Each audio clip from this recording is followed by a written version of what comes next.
Então, assim, para entender o contexto, você acabou de criar uma Constituição, ela prevê muita mudança, né? Vê que eles estavam defendendo ali seguro-desemprego, o Brasil não tinha seguro-desemprego, tem um monte de direitos sociais que surgem com a Constituição de 88. Né? Então a pergunta era, cara, a gente acabou de botar um texto que não tem nada a ver com o Brasil que a gente tem pela frente, que dá uma trabalheira danada a construir. Qual é a melhor forma de organizar o Estado e o governo para esse projeto de nação que a gente criou com a Constituição vire verdade? A maioria do parlamento que criou a Constituição era parlamentarista. Um bom exemplo disso é o fato de que no Brasil, na Constituição de 88, tem medida provisória, tipo de lei que a gente vai ver com mais detalhe daqui a pouco. A medida provisória, ela é típica de regimes parlamentaristas, para ser usado pelo primeiro-ministro, que é membro do parlamento. Um presidente que edita medida provisória, como no Brasil, na prática é um presidente que legisla, que assume a função de outro poder. Como no parlamentarismo, o chefe de governo, que é o primeiro-ministro, é do parlamento, isso não é uma, digamos assim, a função de um poder exercida por outro. É a função do mesmo poder sendo exercida de forma diferente e ágil na mão do primeiro-ministro. Né? É porque pensava o seguinte, olha, parlamentarismo vai ganhar, porque nós que estamos aqui hoje somos maioria, né? Então vai dar certo. Só que quando passa o tempo, né? Quando vem de fato o plebiscito, o presidencialismo foi ganhando força. Né? Até pelo seguinte, você tinha Sarney, que era presidente quando foi feita a Constituinte e quando a Constituição é promulgada. Né? Você dá um prazo de 2 anos para o plebiscito. 1 ano depois tem eleição. Né? Tem eleição. Na eleição presidencialista, você que já articulou para a eleição, para sair como candidato, já tem uma espécie de avaliação da força que você tem. No sistema parlamentarista, para você virar primeiro-ministro, vai depender do resultado das eleições legislativas, que são muito mais difíceis de prever. Quem escolhe o primeiro-ministro? É o grupo parlamentar, um partido, se um partido só tiver muitas cadeiras no Congresso, mas enfim, quem tiver maioria, seja um partido, seja um grupo partidário. Então, quem de fato vai exercer a chefia de governo é uma incógnita, que você só sabe depois da eleição. É muito difícil prever, no final das contas, como vai ficar o parlamento. Dá um exemplo aqui para você imaginar. Deputado federal hoje no Espírito Santo. São 10 deputados federais que o Estado tem. Esses 10 deputados federais foram eleitos com menos de 30% dos votos dos eleitores. Se somar 100% da votação que eles tiveram, não chega a 30%. 70% dos votos em deputado federal foi para ninguém que foi eleito. Então, a dispersão de voto muito grande em legislativo. Né? Na Assembleia Legislativa é maior ainda, assim, tem menos de 30%. Então, não dura gente escolhida por pouca gente, assim, que de fato quis aqueles ali como representantes. No presidencialismo, como você tem eleição de 2 turnos, né, esse tipo de coisa acaba não acontecendo. Você nem sempre tem a maioria, né? Porque é a maioria dos votos válidos, então de cara você tem que poder votar, né? E tem que ter um voto válido. Tem muita gente que vota em branco nulo, não é voto válido, mas não soma para ninguém, não é voto válido em candidato. Então o sujeito tem maioria, mas não tem maioria da nação, mas mesmo assim dá uma porcentagem muito maior. Quando você olha, por exemplo, você vê que tem um programa da Frente Presidencialista e depois o PDT vem sozinho. O PDT fazia parte, na época, da Frente Presidencialista. O tempo de horário eleitoral da Frente é a soma dos tempos eleitorais dos partidos que defendem a proposta. O PDT diz, eu estou com vocês, mas eu não vou ceder o meu tempo. No meu tempo, falo eu para defender o presidencialismo. E você vê que Brizola está se diferenciando muito dos outros porque era candidato a presidente na próxima eleição. Então está fazendo campanha antecipada. Né?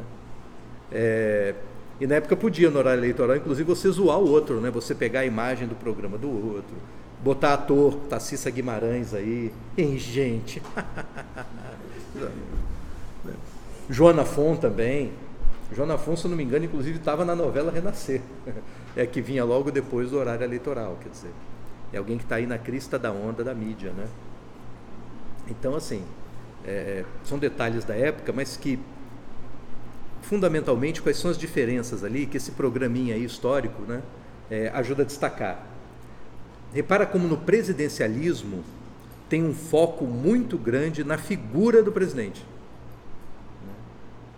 Tanto é que o programa, para dizer que o presidencialismo é bom, mostra um presidente que foi muito bom. Olha como o JK fez muita coisa.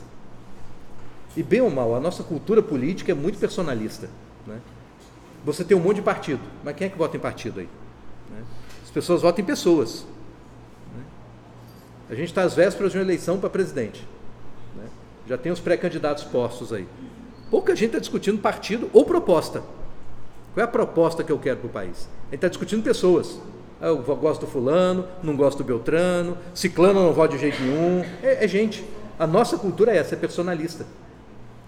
Então o programa se aproveitou disso e faz um culto à personalidade.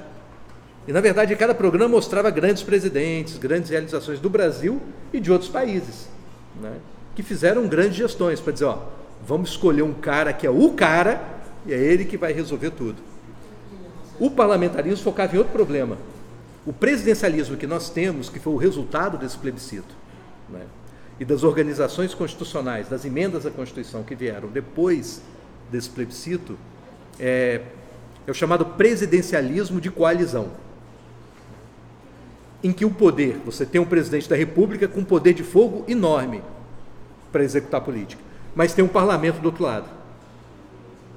Um presidente só consegue governar, na prática, se ele tiver uma maioria no Congresso Nacional. E para ter maioria no Congresso Nacional, é preciso fazer uma coalizão, daí é sinônimo, uma aliança.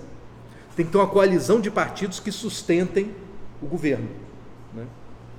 E é o que a gente vê hoje. Na época tinha alguma preocupação, uma certa vergonha nisso, mas hoje o jogo de criar maioria, você sabe como é, né? O partido vem para a base do governo, se ganhar 3 ministérios, 14 autarquias, 18 empresas estatais, não sei quantas vagas, assim, é o toma lá da cá, né? O programa parlamentarista, por sua vez, ele queria acabar com o modelo de coalizão.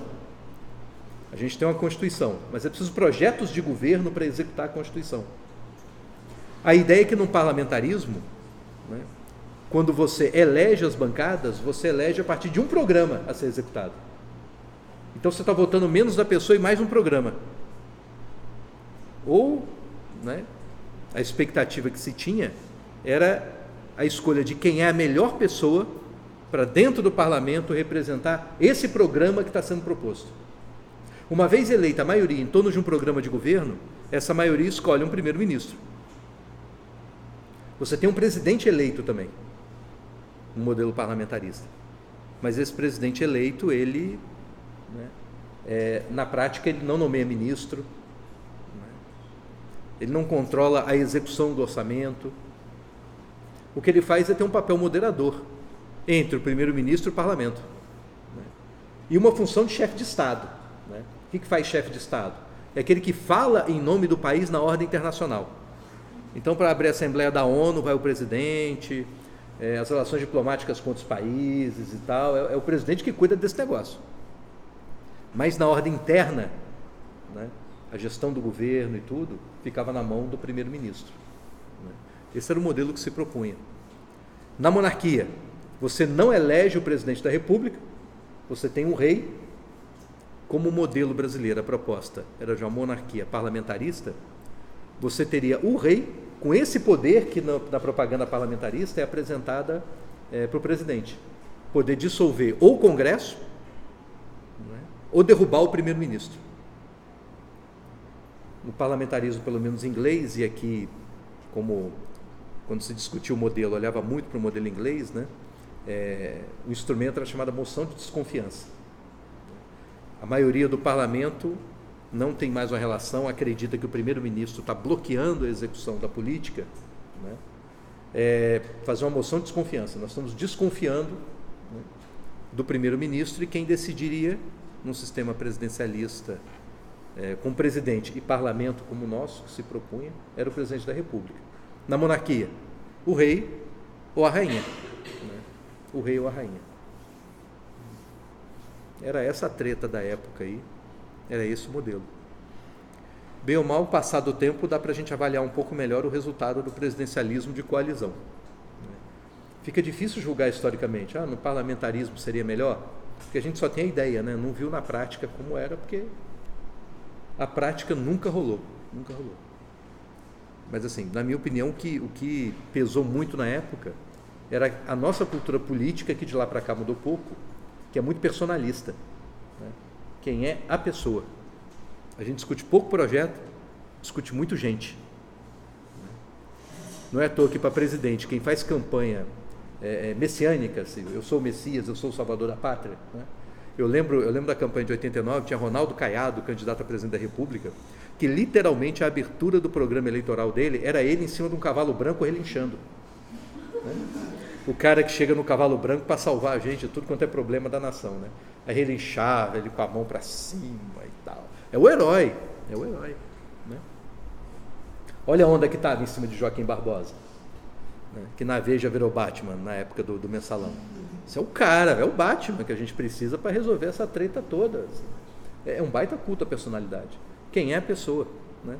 Quais são as propostas de Joaquim Barbosa? Você, como ministro do STF, julga.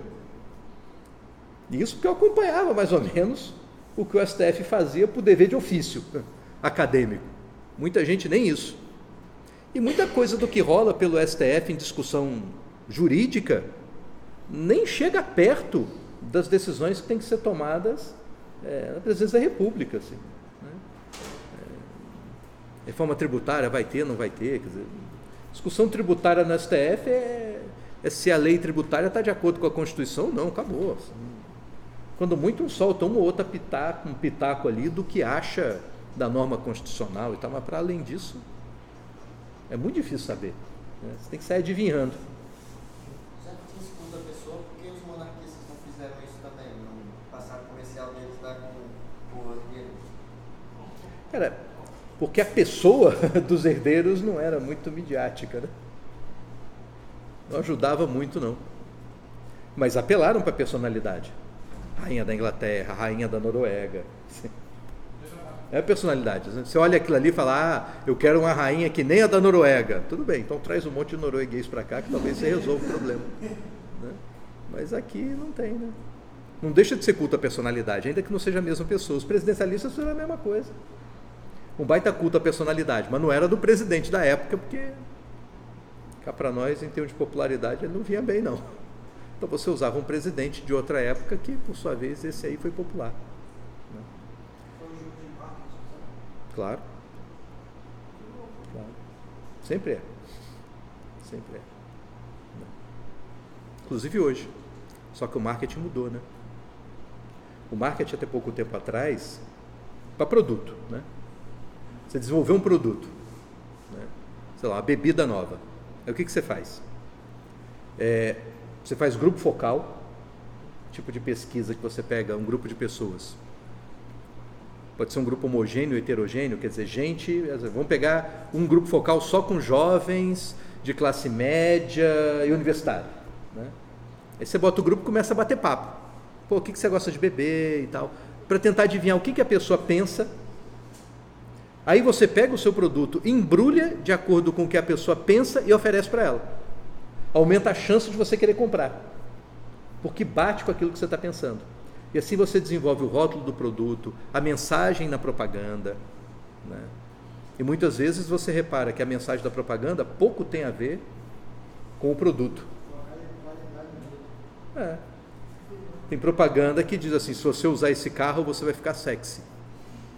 Assim, que um carro, aí um sujeito que é uma espécie de, sei lá, espécie de zumbi virado ao avesso, se pega o carro legal, meu amigo, não vai ficar mais bonito, continua com a mesma força, não tem muito o que fazer aí, né? Mas vende essa coisa, né? Propaganda, antigamente, quando tinha propaganda de cigarro na TV, eu lembro da propaganda da Hollywood, porque ela focava muito em esporte, né? Em esporte. Então sempre passava uma música bacana, essa música que estava em alta, né? Aí o cara de asa delta, e alguns esportes assim, por exemplo, jet ski, era novidade jet ski, então o cara saltando com jet ski.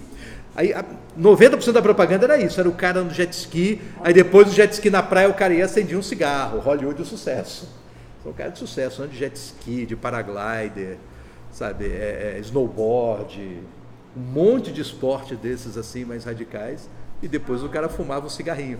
Não está nem falando de cigarro, tenta associar a imagem, e você diz assim, pô, eu sou um cara que curte esporte radical e tal, e aí eu vou fumar, mais ou menos isso, né? Mas hoje, como é que você compra alguma coisa? Né? Você até vê a propaganda, quando vê a propaganda, o que você faz? Pode até te despertar algum interesse, né? Despertar do interesse, você vai para a internet. Aí você vê onde tem o troço e qual é o preço. E já faz uma comparação de preço. Se encontra o produto na loja, da loja mesmo você saca o celular e começa a fazer pesquisa para ver qual é o preço. E pesquisa a opinião dos outros na internet. Aí começa a aparecer gente no Reclame Aqui dizendo esse produto é uma bosta, quebrou em 3 dias. Você não compra, velho. Professor, você já chegou a ver propaganda de um site onde a sua opinião vale dinheiro? Já. Então, já ganhou dinheiro lá? Não. Mas esse é site de pesquisa. Inclusive gente da universidade usa. Empresa usa e o meio acadêmico usa também. Porque é muito mais barato. Você, o que o site que troca a sua opinião por uma recompensa faz? Né? Quando eu quero fazer uma pesquisa, por exemplo, com 2.000 pessoas. Uma pesquisa com 2.000 pessoas me dá uma amostragem estatística nacional. Por exemplo, pesquisa de intenção de voto para presidente da República é feita com 1.500, 2.000 pessoas. Está nessa margem. Para eu entrevistar 2.000 pessoas, eu tenho que contratar gente para conversar com 2.000 pessoas ao longo de uma semana, que é o período da coleta. Às vezes, em eleição, por exemplo, eu não posso ficar muito tempo coletando dado, porque de uma semana para outra acontece uma treta qualquer que as opiniões mudam. Então, metade do que eu coletei numa semana eu já não aproveito mais, porque na semana seguinte esse cara aqui mudou de ideia. Então, são retratos muito de curta duração.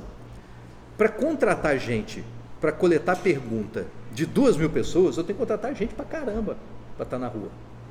Eu vou pagar o cara para trabalhar por uma semana, eu vou pagar muita gente para trabalhar uma semana, isso fica um custo alto. Alguns sites montaram um esquema que eu vou fazer o seguinte, eu vou ter uma base de dados em que você se cadastra. Se você responder uma pergunta minha, você ganha um brinde. Sai mais barato fazer isso do que contratar um monte de gente, né, para ficar catando pergunta. E mais, eu já tenho a base de dados pronta. Vamos supor que eu tenha 30.000 pessoas cadastradas. Eu filtro na minha base de dados as pessoas para quem eu vou mandar a pergunta, que eu sei que ela vai responder, e sei que ela vai responder com mais boa vontade, porque ela vai ganhar alguma coisa, do que o cara que eu pego na rua ali andando, vem cá moço, só pode participar de uma pesquisa? Ah não, porque eu estou atrasado para comer coxinha. O cara, você responde ali meio que, puta, vai, fala, né? E você responde com mais boa vontade, né? Mas é usado por muita gente, muita gente. Hoje o marketing ele mudou um pouco. O marketing ele trabalha muito mais em torno da criação de reputação em rede do que embrulhar produto. Então hoje tem o tal do influenciador, né, na web. Tem influenciador de Facebook, tem influenciador em YouTube, tem influenciador um monte de coisa. Identifica os influenciadores, faz mapeamento de rede, identifica os influenciadores, entra em contato com o cara. Whindersson, eu quero que você fale do meu produto. E eu não vou nem dizer para o Whindersson como que ele tem que falar. Quando muito, a mensagem é essa aqui. Essa frase tem que aparecer. O resto é tua conta, velho. Você monta aí. Porta dos fundos, eu preciso que você faça. Você faz o. Eu nem digo para o cara como ele tem que fazer. Eu só digo que o produto é esse, tem que fazer desse jeito. Porque é você falando do seu jeito que influencia um monte de gente. Segue uma lógica muito antiga. Tem um sociólogo que é Pierre Bourdieu. Pierre Bourdieu ele fala dos critérios sociais de consagração. É esse termo que ele dá. Abre aspas. Os fatores sociais de consagração são inversamente proporcionais à distância que separa o objeto consagrado, não é, do consagrador. Fecha aspas. Ouvindo isso não dá para entender porra nenhuma. Explicando é mais ou menos o seguinte. A sua mãe te elogia. O quanto aos olhos de todo mundo isso consagra você? Quem vai dizer que você é o cara só porque sua mãe disse que você é o cara? Porra, mãe, cara, é mais do que você espera. Qual é a distância social que separa você da sua mãe? Nenhuma, sua mãe está colada em você, ela está muito próxima, né? Agora, Angela Merkel, que você nem sabe pronunciar o raio do sobrenome dela direito, elogia você. Rapaz, de repente o planeta inteiro quer saber quem é você.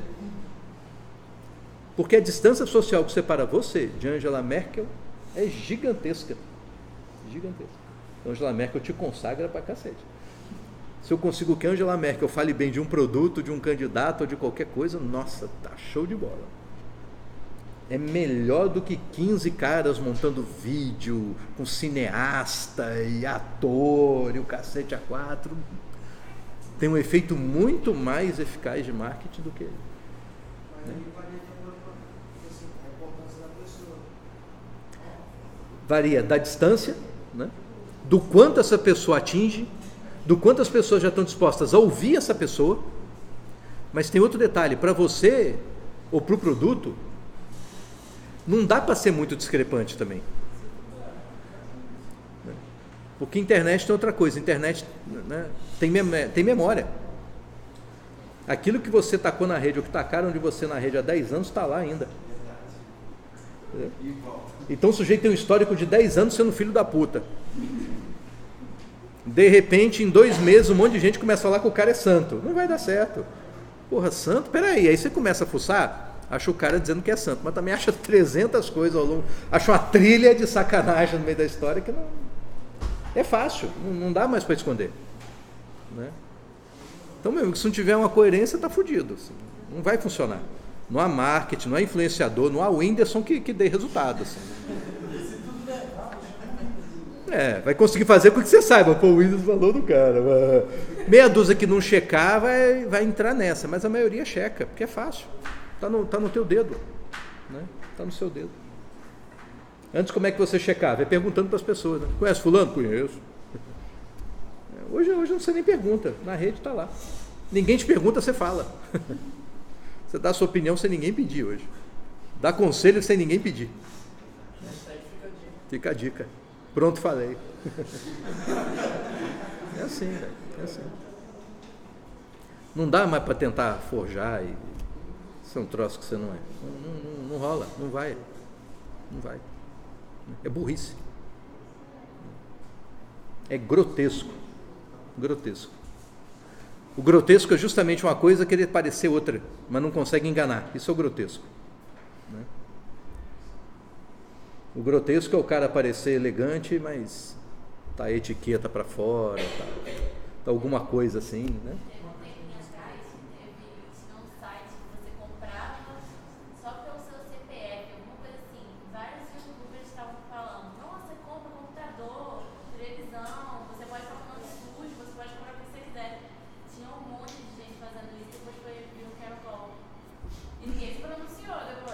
Ai, não foi enganada.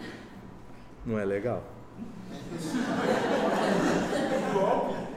Se o youtuber checasse, não caía nessa, né? Mas tá aí Cissa Guimarães fazendo propaganda de monarquia. Assim. Qual é a diferença? Pagou, faz. Pagou, faz. Com dinheiro, faz. Produto. Quantas vezes você não viu um ator ou um youtuber fazendo propaganda de um produto que você olha para a fuça dele, você não usa essa porra, cara. Não usa. Tipo o Xuxa que fazia propaganda da Monange. Cosmético de 5ª categoria, Xuxa. Amiga, não vai. Né? Gugu Liberato, que numa entrevista disse que tomava banho e lavava o cabelo com água mineral Perrier, francesa. Você acha que esse cara usa shampoo Palmolive? Assim, não usa, velho. Mas pode fazer muito bem a propaganda, né? Palmolive! É assim, é assim. Mas o fato é que você vê. E você percebe isso. Dá para fazer. Mas a força de te influenciar em alguma coisa é cada vez menor. É cada vez menor. Essa é a diferença que assusta todo mundo. Se esses caminhos fáceis funcionam cada vez menos, o que te influencia hoje? Entendeu? É uma influência muito mais histórica pelo que foi dado e pelo que passou com você. E o que aconteceu com o objeto que você quer divulgar do que propriamente com o que você vai dizer agora. O que eu posso dizer para influenciar? Se bobear, nada. Nada, porra nenhuma. O que podia fazer, você já fez. Se não fez, fudeu. Se não fez, esquece, já passou. É isso. Mas é para ilustrar um pouco essa questão dos nossos sistemas, né? Voltando às nossas normas, né? Voltando à dona Norminha, nós vimos um pouco de lei ordinária. Lembrando, lei ordinária tem esse nome, não porque não vale a porcaria nenhuma, ela é gente boa. Ordinária porque é a regra, né? Você quer legislar sobre determinado assunto.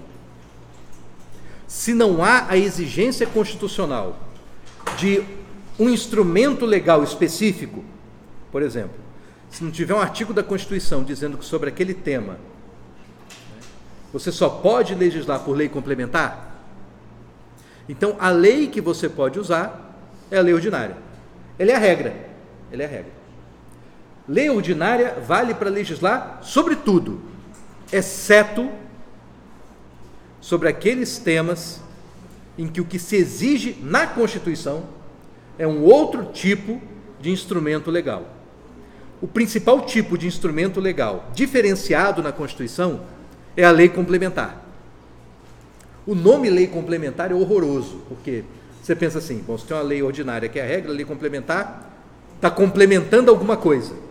E como está prevista na Constituição, a lei complementar, então, está complementando um artigo da Constituição. O problema é que lei ordinária também faz isso. Lei ordinária também complementa um artigo da Constituição. Um artigo da Constituição determina uma norma, uma certa diretriz, mas que para essa diretriz se transformar em realidade no país, é preciso que você tenha uma lei dizendo como esse troço vai funcionar. Eu crio um benefício qualquer. Algo do tipo, sei lá, uma bolsa para calouro, bolsa calouro. Aí a Constituição, vem uma emenda à Constituição dizendo, é um direito de todo estudante, bolsa calouro, ponto. Eu tenho que ter uma lei depois definindo o seguinte, qual o valor da bolsa calouro? O que é calouro? Calouro é só o primeiro período? Ou vai até o terceiro, assim? O que define o que é calouro? Né? Em que porta que o calouro tem que bater para requerer a bolsa calouro? A bolsa calouro vai ser paga por depósito em conta? Ou você vai ter um cartão para saque e eu é que abro a conta e só te dou o cartão? Percebe? Tem um monte de questões operacionais aí que tem que ser resolvidas. A lei que resolve essas questões, ela está complementando esse artigo da Constituição que criou um direito, que criou, no caso aqui, em específico, um benefício. Né? Todas elas, bem ou mal, complementam a Constituição. Essa é a lei complementar. Isso pode ser tanto a lei complementar quanto a ordinária. Diferença básica. Lembra do assunto que eu estou discutindo. É porque o nome não ajuda. Bem ou mal, todas complementam. A diferença da lei complementar é que para alguns temas, que quem fez a Constituição pensou assim, esse tema é tão importante, é tão mais importante que os outros, que na hora de legislar sobre isso, na hora de fazer uma lei para transformar isso aqui em algo executável, algo operacional, eu quero que o quórum de votação não seja maioria simples, metade mais um dos deputados e senadores, seja maioria absoluta, metade mais um do total de deputados, do total de senadores. Maioria absoluta. Ou seja, tem que ter mais voto para aprovar esse troço no final das contas, uma lei complementar. É mais fácil aprovar lei ordinária no Congresso do que lei complementar. A lei ordinária, então, é o que é metade simples dos presentes. Isso. E é complementar do total. Do total. Maioria simples, maioria absoluta. Essa é a principal diferença. Tem um tema que a Constituição não exige que seja legislado por lei complementar. A Constituição não exige. Se eu faço lei complementar com esse assunto que a Constituição não exige, lembrando um tipo de prática que acontece no Congresso Brasileiro e outros países também, para não dizer que isso é só nosso, né? Em que você faz uma lei e legisla sobre 3, 4 assuntos diferentes na mesma lei. É o famoso lei número tal, regulamenta isso e dá outras providências. Esse e dá outras providências que aparece ali, pode saber, tem mais um monte de treta pendurada aqui, velho, que não tem porra nenhuma a ver com o assunto que eu anunciei para você, tá? Mas é que foram chuchando isso na hora de votar e saiu assim, tanto faz, né? Às vezes você encaixa em lei complementar assunto que a Constituição não exige. Essa norma é válida? Vamos supor o contrário. Eu estou discutindo um projeto de lei ordinária e faço, durante a discussão, um deputado ou um senador consegue acrescentar um artigo nesse projeto de lei ordinária que trata de um tema que a Constituição diz: lei complementar regulamentará o assunto. E é aprovada essa lei ordinária. Essa lei vai valer, exceto nesse artigo que diz lei complementar regulamentará o assunto. Esse artigo vai ser considerado inconstitucional. Inconstitucional porque se a lei diz que só pode ser por lei complementar e não está numa lei complementar, então ele não vale. Então, repara o seguinte, às vezes, uma lei para ser constitucional ou inconstitucional, não basta que o conteúdo dela esteja de acordo com a Constituição. Não basta que o conteúdo dela não seja contrário ao que a Constituição diz. É preciso também que o processo legislativo que criou essa lei, que o instrumento normativo dessa lei esteja também de acordo com a Constituição. Esse é um caso típico, que volta e meia acontece. Dá uma chuchada aí numa lei ordinária de um tema que você só poderia legislar sob lei complementar. Alguns assuntos são até meio limite, para você saber, às vezes até questão de competência. Quando você vê distribuição de competência legislativa no Brasil, a competência da União está listada objetivamente, compete à União legislar sobre, Estado é a competência suplementar, assim, o que não for competência dos outros é do Estado. E município, interesse local, é o critério da Constituição. Teve uma época, começou no Rio de Janeiro esse negócio, que começaram a legislar sobre cobrança de estacionamento em shopping center. Dizendo mais ou menos o seguinte: velho, tu vai ao shopping, você já vai gastar dinheiro lá, nem que seja para comprar uma casquinha,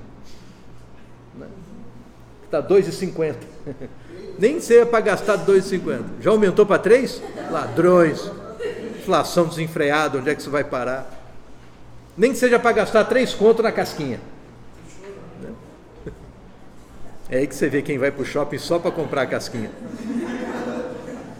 E ainda tem que pagar pelo estacionamento, absurdo. Aí a Câmara de Vereadores disse: é o interesse local. É o interesse local legislar, não é, sobre estacionamento em shopping. Aí vinha o Estado, no Rio de Janeiro, e disse o seguinte: espera aí, mas você, município A, do Estado do Rio de Janeiro, que legislou dizendo que nesse município o shopping não pode cobrar estacionamento, está fazendo uma competição desleal de mercado com o município vizinho. Vamos supor, Vitória aprovou gratuidade, aí Vila Velha não é obrigada a ser gratuito. Meu amigo, a galera, em vez de ir no shopping em Vila Velha, vem em Vitória só porque aqui é de graça o negócio. Está obrigando os outros a reduzir. Isso é injusto. Vamos fazer o seguinte: vamos fazer uma lei estadual, porque aí iguala. Aí vem uma lei estadual. Depois vem a União dizendo o seguinte: espera aí, mas cobrança de estacionamento em shopping é consumo. Se é consumo, a competência para legislar, né, sobre consumo é da União.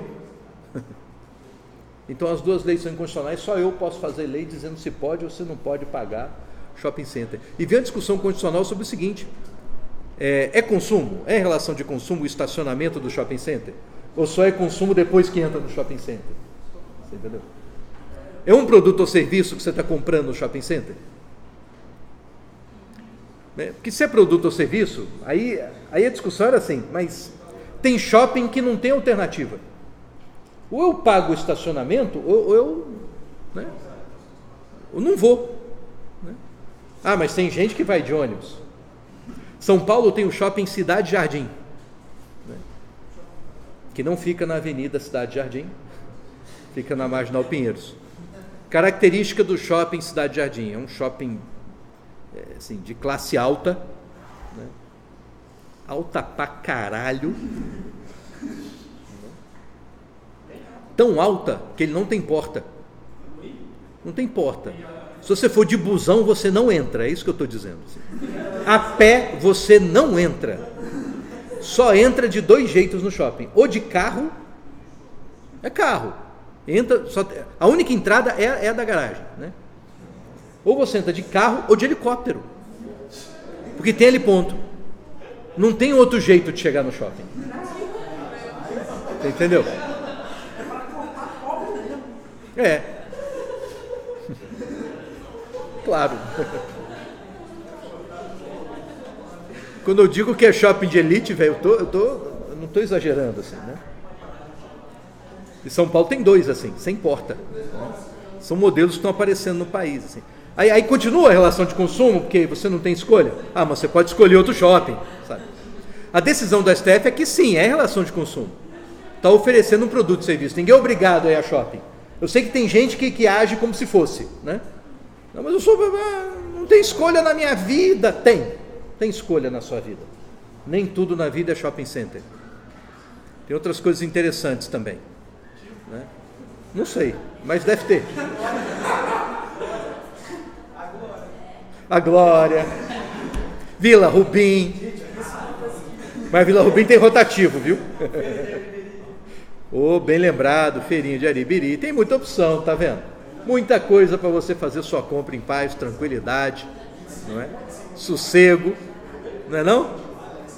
Mas enfim, é só para ilustrar para você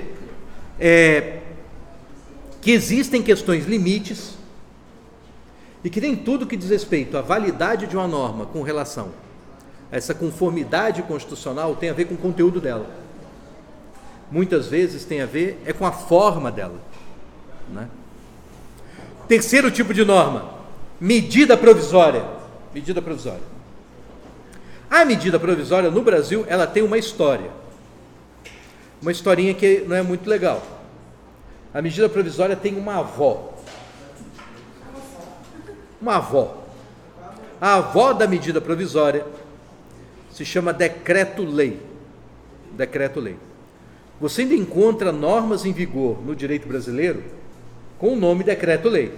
Decreto-lei, número tal. Se eu não me engano, o Código Penal é um decreto-lei. O decreto-lei ele foi mudando ao longo do tempo, mas o fato é que, no regime constitucional anterior ao de 88, na Carta Constitucional de 69, decreto-lei era um ato que permitia ao presidente da República legislar. O presidente da República sozinho faz lei. Manda publicar em Diário Oficial, é lei. É um ato do presidente que desde a publicação em Diário Oficial tem força de lei. Na verdade, naquela época, o presidente da República podia mudar leis e podia mudar também a Constituição. O presidente mudava a Constituição por ato institucional. Era o nome da norma. O mais famoso deles foi o AI-5, Ato Institucional número 5, que mexeu em um monte de coisa na Constituição. Acabou com o direito de habeas corpus, permitia a prisão de um monte de jeito e tal. Na canetada do dia para a noite, o presidente muda a Constituição. Uma Constituição que o presidente muda do jeito que quiser, sem limite, sem freio, não é uma Constituição que sirva de regra para o presidente. Se a regra é ruim, ao invés de obedecer a regra, eu mudo. Eu mudo. Professor, me perdoe de contar, mas a chamada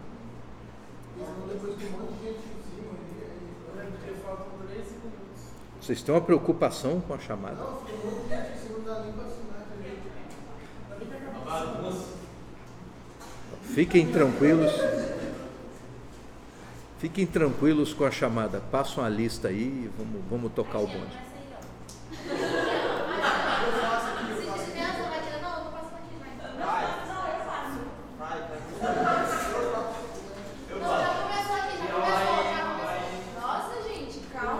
Essa iniciativa é muito bonita. Não,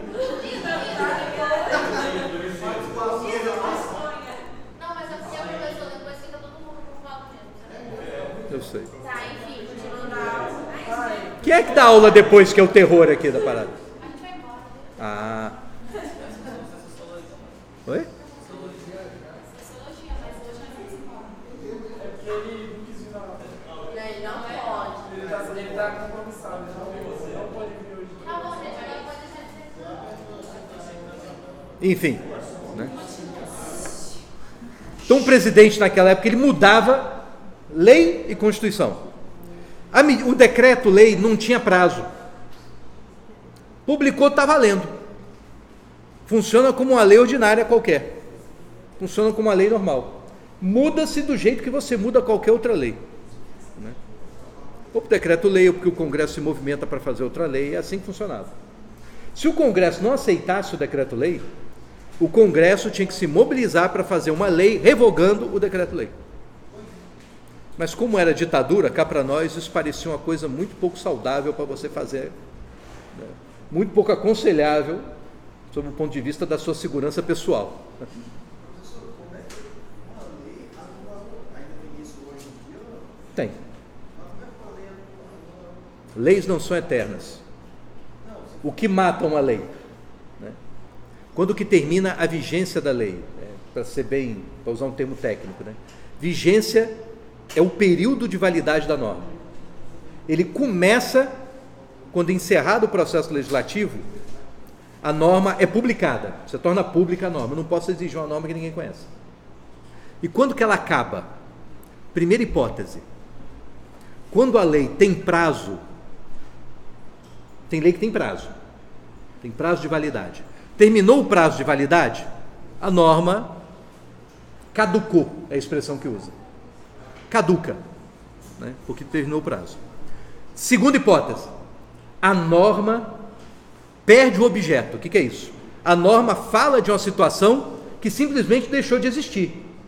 Se a situação deixou de existir, a norma não só perdeu o sentido, como perdeu a validade também. Ela caducou.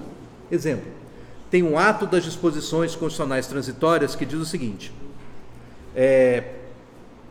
quem era do Ministério Público antes de 88 podia advogar. O cara podia ser promotor de justiça e advogado ao mesmo tempo. Tinha algumas limitações, mas podia advogar. A Constituição de 88 diz, a MP não pode advogar mais. Mas um ato da disposição constitucional transitória diz o seguinte: quem já era promotor antes de 88 e advogava, tem a carteira de OAB, o escritório e tal, pode continuar advogando. Né? Hoje, você não tem mais ninguém nessa situação no país. Porque o cara ou morreu ou se aposentou. E se aposentou não é mais promotor, então acabou. Se morreu também, então essa norma simplesmente caducou. Tem uma validade. Terceira hipótese, quando é revogada por outra lei. Lei posterior revoga a lei anterior. Então, se o presidente faz um decreto-lei, é uma lei. Como que eu posso acabar com ela? Fazendo outra lei, que diga o contrário dela. Ou que diga, revoga-se o decreto-lei número tal. Até 88 era isso que você tinha que fazer. Depois vem a medida provisória. O que mudou? O presidente da República não pode alterar a Constituição, não tem mais ato institucional. Então isso faz com que a Constituição, de fato, seja norma para o presidente da República. E B, o presidente consegue legislar ainda, mas a medida provisória, ela tem prazo de validade. Quando o presidente da República publica, ela tem força de lei. Antigamente era 30 dias, hoje são 60. Ela vale por 60 dias. Prorrogável por mais 60. Então, 120 dias. Sendo que você não conta nesse prazo, na contagem, né, o período de recesso parlamentar. Teve recesso parlamentar. O parlamento parou um mês, vamos supor. Esse período de um mês você não conta. Então, 120 dias, 60 mais 60, mais o tempo de recesso, se tiver. É o prazo máximo de vigência da medida provisória. Acabou o prazo. Congresso não votou. Ou passaram os 60 dias e ela não foi prorrogada por mais 60. O que acontece com a medida provisória? Ela caduca, ela perde a validade. Aconteceu agora. O Brasil fez uma reforma trabalhista no Congresso. Na semana seguinte, um monte de gente chiou, dizendo: peraí, o projeto tem falhas. O Poder Executivo, o presidente, Milton Temer, promulgou a medida provisória. Essa medida provisória tinha duas regras ali que eram importantes. A primeira delas é aquela que impedia que uma pessoa fosse demitida e recontratada em seguida, a partir de um novo contrato de trabalho previsto na nova lei, em que ela ganhe menos. Porque qual era o medo?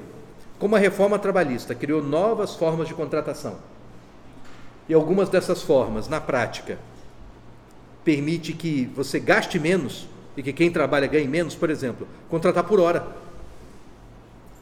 Ao invés de ter um contrato de trabalho de 8 horas, que era o que previa. Né? Eu te contratei por 8 horas, que é o contrato possível pela CLT. Aí vem a lei nova. A lei nova diz: eu posso contratar por hora. Pô, só preciso do trabalho desse cara 2 horas, velho. Ao invés de pagar 8, vou pagar 2. Eu te mando embora hoje e no mesmo dia te recontrato. Por 2 horas. Aí eu não quero. Então tá, eu contrato outro no teu lugar por 2 horas e você que se foda. Então a medida provisória veio com uma regra impedindo isso. Então eu não posso mandar o cara embora e recontratar em seguida. Tem que ter um período, um lapso de 6 meses, que é para impedir esse impacto negativo da lei. Segundo, o trabalho insalubre para gestantes. A lei antiga tinha restrições, a lei nova não teve restrições. Foi entendido como a perda de uma proteção importante para as gestantes. A medida provisória veio, né, e criou essa proteção, por medida provisória. O Congresso Nacional não votou. Como não votou, não aprovou, nem rejeitou, nem porcaria nenhuma, caducou. Outra hipótese: o Congresso Nacional, ele vota a medida provisória. Quando começa a votar a medida provisória, essa medida provisória funciona da mesma forma que a votação de um projeto de lei ordinária. A mesma coisa. Todo deputado pode propor emenda ao projeto. Então o deputado pode emendar a medida provisória também. Então às vezes ela entra em vigor com o texto, e quando ela é finalmente convertida em lei, porque o Congresso aprova, o texto da lei aprovada é diferente do texto da medida provisória. Porque os deputados assim: eu aprovo, mas esse artigo foi tirado do texto da lei, esse outro artigo foi acrescentado, aquele outro artigo foi alterado, enfim. É um projeto de lei de iniciativa do Poder Executivo. Na prática é isso. Só que com prazo para ser votado, um prazo para entrar na pauta. Inclusive, quando você tem medidas provisórias pendentes de votação, você não pode votar outras coisas. Das duas, uma: ou você vota a medida provisória, ou espera passar o prazo e ela cair e sair da pauta. Né? Aí você pode votar um projeto de lei ordinária qualquer. Então, a medida provisória, o jargão é esse: tranca a pauta de votação do Congresso Nacional se não for votado. Não é? Terceira hipótese: foi aprovada, ou do jeito que chegou no Congresso, ou com alteração. Vira lei ordinária. Vira lei ordinária. Lei ordinária número tal. Ganha lá uma nova numeração, o mesmo texto e tal, ou texto alterado. Né? Maravilha, sem tirar nem pôr. Alguns problemas acontecem quando a lei é alterada ou quando ela é rejeitada, ou quando perde o prazo. Né? Que é uma discussão sobre o seguinte: e o período que ela teve em vigor? O que acontece? Vou dar um exemplo. Por medida provisória, o presidente da República, isso aconteceu já, né? Tinha um pessoal que era da Agência Nacional de Águas, ANA. A Agência Nacional de Águas é um quadro pequenininho, né? É um órgão com pouca gente da União, né? Um órgão federal pequeno. O presidente era o primeiro mandato do Lula, né? Primeiro ou segundo, não lembro, o começo do segundo. Uma medida provisória deu aumento para o quadro de servidores da Agência Nacional de Águas. Um aumento bom ali, era coisa de 40 e poucos %, um negócio significativo. Como é pouca gente, o impacto disso no orçamento era nenhum. Então, deu um aumento legal lá, para os caras não entrarem em greve, né? Beleza. Por medida provisória. Então, primeiro mês, está lá, o cara recebeu aumento. Né? Já chega, né? O marido ou a esposa já chega em casa, vamos para Cancún nas férias! Pode preparar o carnê, pode ligar para a CVC, para a tiazirinha, vamos preparar a viagem, levar as crianças para Disney, vamos gastar fazendo compra em Miami, show de bola, porque eu tive aumento, agora tudo mudou. Não é assim que acontece? Vamos comprar o carro novo, vamos comprar aquele Ford Ka que a gente tanto quer. Olha o sonho, velho. Um mês, beleza, está lá recebendo aumento. Segundo mês, está lá recebendo aumento. Terceiro mês, o que acontece? O Congresso começa a discutir uma emenda à Constituição. Reforma da Previdência. Tinha prazo para votar esse negócio, para poder entrar em vigor imediatamente. Senão teria que esperar o ano seguinte. Prazo acabando. Tinham 4 medidas provisórias trancando a pauta de votação do Congresso. Para destrancar a pauta, e quem não queria aquela alteração da Previdência, na verdade, era a norma constitucional que determinava que os já aposentados voltassem a contribuir para a Previdência. Quem era contrário à norma, os partidos contrários, na hora de votar as medidas provisórias, saía de plenário, para não dar quórum para votar. E aí você não conseguia botar em votação a emenda à Constituição, porque as medidas provisórias estavam trancando a pauta. O que Lula fez? Uma medida provisória revogando a outra medida provisória. Não é isso? Lei revoga lei? Medida provisória não tem força de lei? Revogou. Saiu a medida provisória revogando, destrancou a pauta do Congresso na mesma hora. E aí pôde entrar em pauta a votação, né, dessa emenda à Constituição. E o cara que ganha aumento? Terceiro mês não vem mais a grana. E o pior, e esses 2 meses que você recebeu? Você tem que devolver esse dinheiro ou não? Essa é a questão. A lei, né, a medida provisória, que teve força de lei de um período, né, rejeitada, ou que caduca, ou que ninguém vota, né, os efeitos que ela gerou, tem que ser mantidos ou não? Em juridiquês é o seguinte, é se ela é nula ou anulável. Né? A lei nula é aquela que, uma vez declarada nula, descoberta nula, não pode ter gerado efeito. Então, se gerou, tem que voltar atrás. Se eu disser que é nula, que aquele ato é nulo, o cara tem que devolver o dinheiro. A que é anulável é o seguinte, ela gerou efeito válido. No dia em que anulou, dali para frente não gera mais. Mas o que aconteceu, aconteceu e está acontecido e ninguém mexe. Qual é a regra da Constituição? Medida provisória caducou, ninguém votou.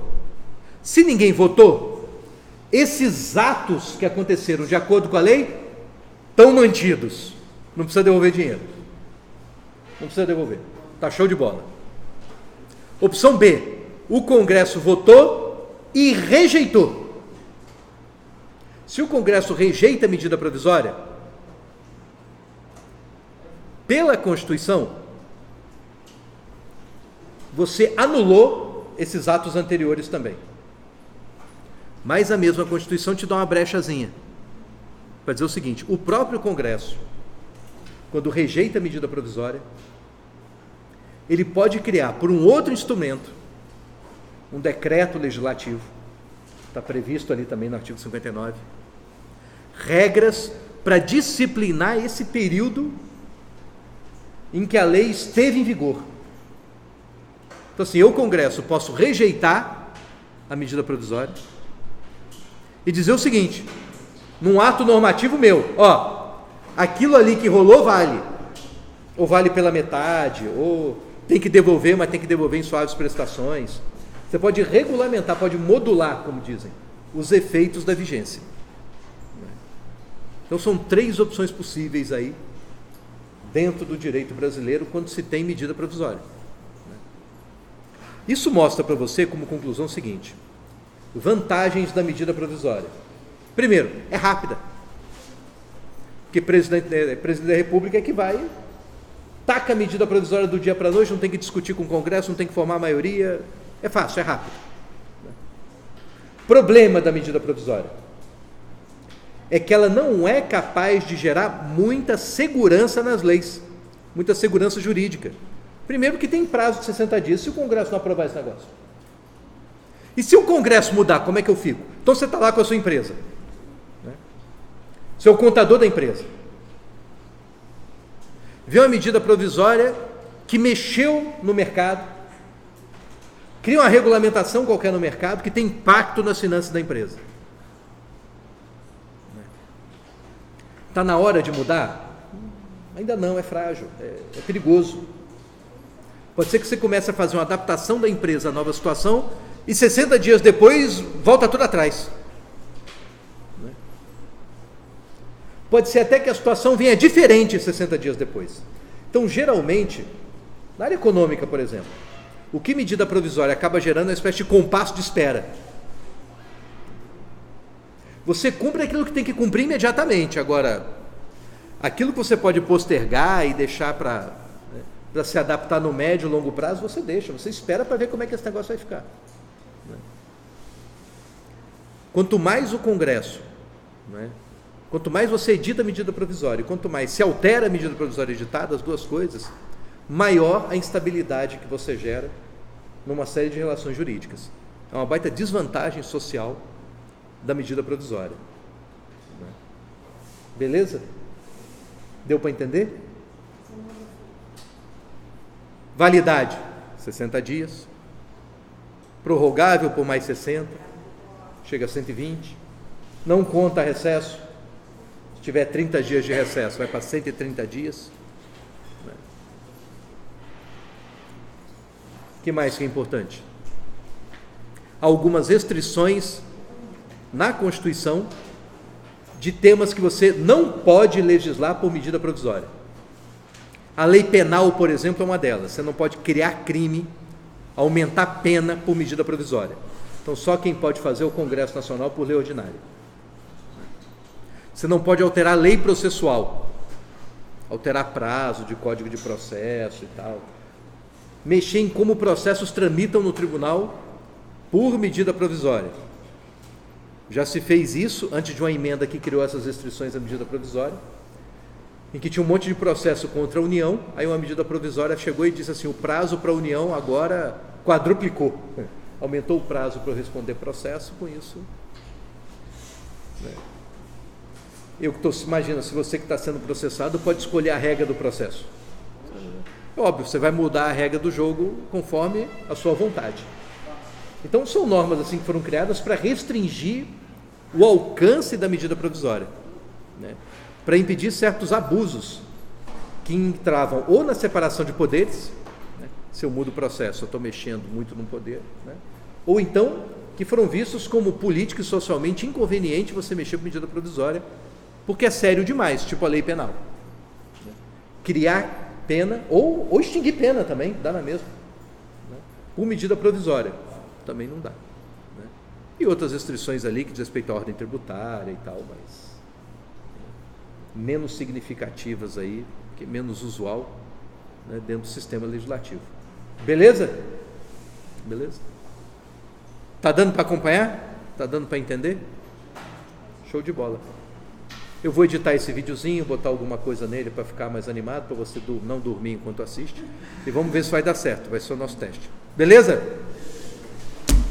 Show de bola, até segunda.